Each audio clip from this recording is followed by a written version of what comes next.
Hello दोस्तों। तो कैसे हैं आप सब। आज हम शेयर मार्केट के बेसिक समझेंगे कि शेयर मार्केट में इक्विटी क्या होता है, फ्यूचर क्या होता है, ऑप्शंस कैसे काम करते हैं।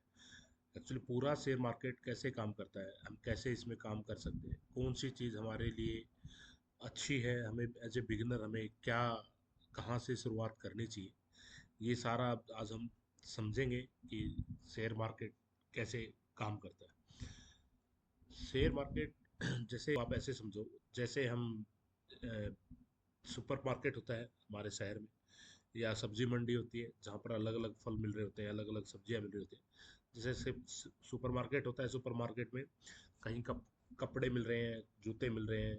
इस टाइप में ही शेयर मार्केट होता है जहाँ पर स्टॉक बेचे और खरीदे जाते हैं। भारत में बेसिकली दो ही स्टॉक एक्सचेंज हैं जो मुख्य हैं। एक बीएससी है, बॉम्बे स्टॉक एक्सचेंज। एक एनएससी है, नेशनल स्टॉक एक्सचेंज। बीएससी में जैसे हमारा सेंसेक्स काम करता है, बीएससी का इंडेक्स सेंसेक्स है। एनएससी का इंडेक्स निफ्टी है, बैंक निफ्टी है। तो बेसिकली हम समझते हैं कि एनएससी और बीएससी पे स्टॉक खरीदे कैसे जाते हैं, बेचे कैसे जाते हैं, और इक्विटी क्या होता है, और शेयर खरीदे तो उसमें प्रॉफिट कैसे होता है। ये सारी चीज़ें आज हम समझेंगे।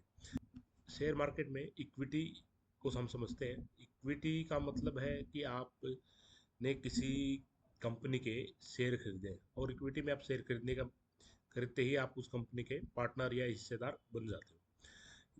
इक्विटी बेसिकली जो मुख्य लोग करते हैं वो इन्वेस्टमेंट के पर्पज से करते हैं, जिनको लॉन्ग टर्म के लिए इन्वेस्टमेंट करनी हो, जिनको लग रहा है आगे मार्केट ऊपर जाएगा, ये इस कंपनी का शेयर आगे जाएगा, वो उसको लॉन्ग टर्म के लिए खरीदते हैं। इक्विटी खरीदने के बाद उसकी कोई एक्सपायरी नहीं होती। आपने आज शेयर खरीदे, आप 20 साल बाद बेचो, 10 साल बाद बेचो, कल बेचो, 50 साल बेचो, 10 साल बाद बेचो, उसकी कोई एक्सपायरी नहीं होती। बट उसमें आपको जितना क्या शेयर है उतने ही पैसे आपको देने पड़ते हैं। मान लो अगर रिलायंस का शेयर 2,000 रुपये है, तो आपको एक शेयर खरीदना है तो 2,000 रुपये देने पड़ेंगे। आपको 10 शेयर खरीदने हैं तो 20,000 रुपये पे करने पड़ेंगे। अगर मान लो आपने शेयर 2,000 रुपये खरीदा, वो 2500 हो जाता है, तो आपको 500 रुपये पर शेयर मुनाफा होगा। अब जितने भी आपने शेयर लिए उसको मल्टीप्लाई, आप जितने पॉइंट्स शेयर ऊपर चढ़ा, जितने रुपए ऊपर बढ़ा, वो आपका प्रॉफिट है। ऐसे ही अगर शेयर नीचे जाएगा तो वो आपका नुकसान है। और दूसरा, आप डिविडेंड है, कुछ कंपनियां हैं जैसे रिलायंस भी देती है, और कोल इंडिया भी देती है, पीएनबी बैंक भी देता है। काफ़ी कंपनियां हैं जो अपने प्रॉफिट, जब उनका सालाना प्रॉफिट होता है तो उसमें से वो डिविडेंड आपको प्रॉफिट में से भी हिस्सा देते हैं। क्योंकि अब मैंने आपको जैसे बताया कि आप उस कंपनी में, उस कंपनी जिस कंपनी के आप शेयर करते हो उसके आप पार्टनर बन जाते हो, हिस्सेदार बन जाते हो, तो वो मुनाफे में से भी कुछ कंपनी आपको प्रॉफिट देती है जो सीधा आपके अकाउंट में आता है। ये बेसिकली मैंने जैसे पहले बताया कि ये जिसको लॉन्ग टर्म के लिए इन्वेस्ट करना हो वो बेसिकली इक्विटी में ही इन्वेस्ट करता है, इसी को खरीदता है। दूसरा आ जाता है अपना फ्यूचर और ऑप्शन। फ्यूचर ऑप्शन आज जो भी शेयर मार्केट में आता है वो सबसे पहले फ्यूचर ऑप्शन, स्पेशली ऑप्शंस को ही पकड़ता है। वो ऑप्शंस में ही काम करना चाहता है, फ्यूचर में ही काम करना चाहता है। इसका कारण ये है कि जैसे जैसे मैंने बताया कि वहाँ पर आपको अगर एक शेयर खरीदना है 2,000 का तो आपको 2,000 ही देने पड़ते हैं। बट फ्यूचर में ऐसा नहीं है। फ्यूचर में जैसे आप इसको इस तरीके से समझो कि जैसे आप मार्केट में गए, आपने दो चीज़ें लेनी है, तो वो आपको जिस जो भाव होता है उसमें देता है, बट आप बल्क में खरीदते हो तो आपको वो कुछ सस्ता लगाता है। वो चीज़ें आपको कम दाम में मिल जाती है। ऐसे ही फ्यूचर है। फ्यूचर को जब आप खरीदते हो तो उसमें बल्क में आपको क्वांटिटी मिलती है जिसका मार्जिन बहुत ही कम होता है।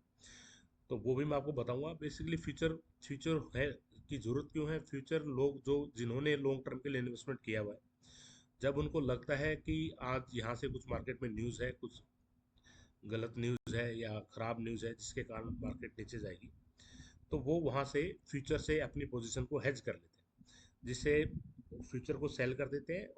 बाइंग की उनकी पोजीशन पहले ही है, अगर मार्केट नीचे जाए तो फ्यूचर से पैसा कमाते हैं। तो वो दोनों साइड पैसा कमाते हैं। और इसलिए लोग फ्यूचर को हेजिंग के रूप में भी काफ़ी लोग यूज़ करते हैं। और काफ़ी लोग कम पैसा, कम कैपिटल में आते हैं और जिससे फ्यूचर में अपना काम करते हैं, तो उसको ज़्यादा कैपिटल की ज़रूरत नहीं होती। और एक उदाहरण के लिए मैं आपको समझाऊं कि अगर अगर रिलायंस का शेयर 2,000 रुपये का है और आपको 500 शेयर खरीदने हैं, तो मोटा मोटी आपको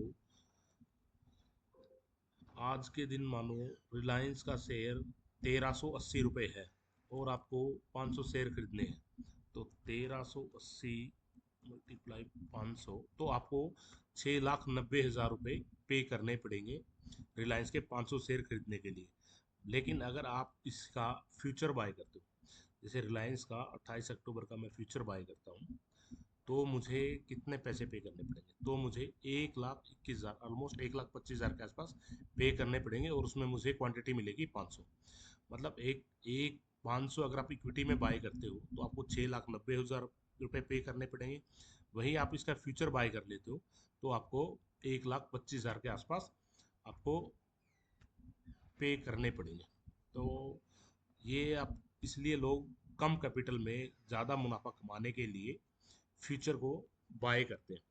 बट फ्यूचर का बेसिकली, फ्यूचर में रिस्क भी ज़्यादा है, क्योंकि अगर मान लो आपने इक्विटी बाय किया हुआ है, तो आज आपने आज बाय किए हैं शेयर, मैं जैसे आपको पहले भी बताया था, उसको आप 2 साल में, 3 साल में, 5 साल में, जब आपका दिल करे, जब आपको लगे प्रॉफिट है, तब आप उसको बेच सकते हो। बट अगर आपने फ्यूचर बाय किया है तो आपको उस मंथ के एंड में उसकी एक्सपायरी है, मंथ के आखिरी बृहस्पतिवार को एक्सपायरी होती है, तो उस दिन आपको वो सौदा काटना ही पड़ेगा। आपका फ्यूचर उस दिन एक्सपायर हो जाएगा, उसकी एक एक्सपायरी है, और उस दिन आप चाहे नुकसान में हो चाहे प्रॉफिट में हो, बट आपको वो कॉन्ट्रैक्ट पूरा करना पड़ेगा और उसको आपको काटना ही पड़ेगा। इसलिए इसमें रिस्क थोड़ा सा ज़्यादा होता है। तो बट लेकिन लोग कम कैपिटल से आते हैं, तो इसमें ज़्यादा फ्यूचर और ऑप्शंस में ही काम करते हैं। और अब इससे आगे हम बात करते हैं ऑप्शंस की। अब ऑप्शंस में क्या करते हैं, ऑप्शन में कॉल होता है, पुट होता है। लोग जो जिनको एक्सपीरियंस होता है वो, जैसे मैंने आपको पहले बताया कि लोग इक्विटी बाय कर लेते हैं, उसके शेयर ऊपर होते हैं, जब नीचे उनको लगता है मार्केट जाएगी तो उसको हेज करने के लिए फ्यूचर को बाय करते हैं। ऐसे ही जो लोग फ्यूचर बाय कर लेते हैं बट उनको लगता है कि मार्केट यहाँ से नीचे जाएगी, तो वो ऑप्शंस भी बाय कर लेते हैं। अगर आपको लगता है कि मार्केट ऊपर जाएगी तो आप कॉल ऑप्शन बाय कर सकते हो, आपको लगता है मार्केट नीचे जाएगी तो पुट ऑप्शन बाय कर सकते हो। ये सिर्फ आप उसको, आपको प्रीमियम पे करना पड़ता है। जैसे फ्यूचर मैंने आपको बताया, 500 क्वांटिटी के लिए आपको 1,15,00,000 देना पड़ेगा। इसमें आपको और भी कम पैसा देना पड़ता है, क्वांटिटी आपको उतनी ही मिल जाती है। मान लो आपने 50 रुपये का प्रीमियम खरीदा रिलायंस का, 50 रुपये का प्रीमियम खरीदा रिलायंस का, तो आपको पे करने पड़ेंगे, और इसका भी लोड साइज आपका फ्यूचर जितना ही होता है, तो आपको पे करने पड़ेंगे 500 गुना 50 का खरीदा, तो आपको पे करने पड़ेंगे 25,000 रुपये। जो मतलब आपका 6,90,000 रुपये में काम चल रहा था, वो आपका काम चल रहा है फ्यूचर में 1,25,000 रुपये में। जो आपका 1,25,000 में काम चलता है, वो आप उससे भी कम कैपिटल यूज होती है ऑप्शंस में। तो आप लोग कहोगे कि ऑप्शन से ही ठीक है, फिर तो सर ऑप्शन ही बाई कर लें, 25,000 रुपये तो चाहिए। बट इसमें भी काफ़ी चीज़ें होती हैं, ऑप्शंस में काफ़ी चीज़ें काम करती हैं, डेल्टा है, थीटा है, विगा है, वो बहुत सी चीज़ें काम करती हैं। तो वो, इसका भी एक्सपायरी वही है लास्ट मंथ की थर्सडे को। उस दिन ये प्रीमियम आपको लग रहा है कि 2700 जाएगा, 2700 का प्रीमियम 50 है, तो 50 से ऊपर जाएगा तो उसकी वो वैल्यू रह जाएगी। अगर उससे नीचे रहा तो ये प्रीमियम जीरो हो जाएगा। तो मोटामोटी इसमें रिस्क थोड़ा सा फ्यूचर से कम इसलिए होता है कि इसमें सिर्फ आप प्रीमियम का ही नुकसान सहते हो, उससे ज़्यादा आपको नुकसान नहीं हो सकता। मान लो आपने 25,000 रुपये लगा के 50 रुपये प्रीमियम का ऑप्शन खरीदा, तो आपका मैक्सिमम नुकसान भी 25,000 रुपये है, उससे ज़्यादा नहीं हो सकता। बट अगर आपने फ्यूचर खरीदा, फ्यूचर में आपका नुकसान कितना भी हो सकता है, जब मार्केट आपके अगेंस्ट जाएगी तो आप उसमें कितना भी हो सकता है।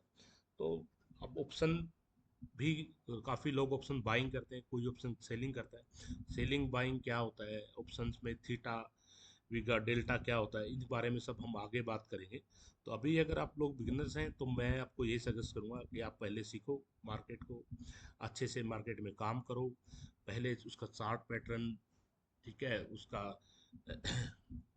ऑप्शंस में काम करना चाहते हो तो थीटा वीगा अच्छे से समझो। मेरे पास बहुत अच्छी अच्छी स्ट्रेटजीज हैं ऑप्शंस की, जिसमें जिसको आप यूज़ करके मार्केट में आसानी से पैसा बना सकते हैं, जिसके लिए हम आगे आपसे आपसे बात करूंगा। आगे आपको वीडियो आएंगी जिसमें अच्छी अच्छी स्ट्रेटजीज आएंगी, बाइंग की भी आएंगी, सेलिंग की भी आएंगी। मैं आपको दोस्तों ये विश्वास दिलाता हूँ, आप मेरे साथ जुड़ो, आप 100% महीने में प्रॉफिटेबल रहोगे, ये मैं आपको विश्वास दिलाता हूँ। बट उससे पहले आप वीडियो को अच्छे से देखो, अच्छे से समझो, तभी बस शेयर मार्केट में काम करने का फायदा है। आप बिना सीखे बिना समझे ऑप्शन बाइंग करोगे, प्रीमियम जीरो हो जाएगा, कोई बेनिफिट नहीं है ऐसे मार्केट में काम करने का। तो मिलते हैं दोस्तों अगले वीडियो में।